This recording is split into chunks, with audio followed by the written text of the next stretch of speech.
À Béni, on vous voit visiter une famille. C'est quelle famille et pourquoi? C'est la famille de notre jeune frère musicien qui est arrêté injustement, qui est à Goma. Il a été arrêté au nom de la liberté parce qu'il a chanté. Quand quelqu'un chante, c'est-à-dire un musicien doit être respecté.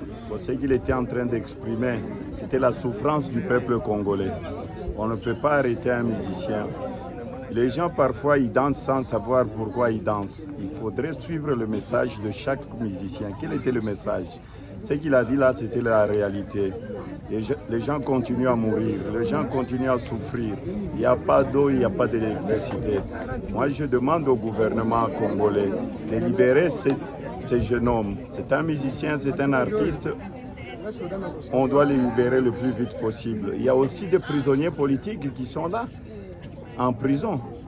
Il y a Jean-Marc Kabound, c'est un prisonnier politique. Salomon Kalonda, un prisonnier politique. Mike Mukeba, un prisonnier politique. Il y a même vos confrères journalistes des prisonniers politiques. Où est la liberté d'expression dans notre pays?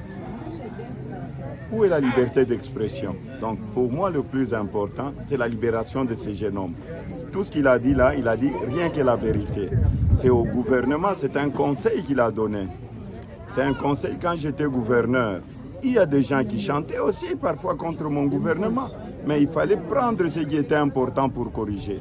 Donc pour moi, il n'y a pas de négociation. Je demande à ce gouvernement de libérer tous les prisonniers politiques et surtout le jeune musicien. Il a droit à la vie. Regardez sa grand-mère.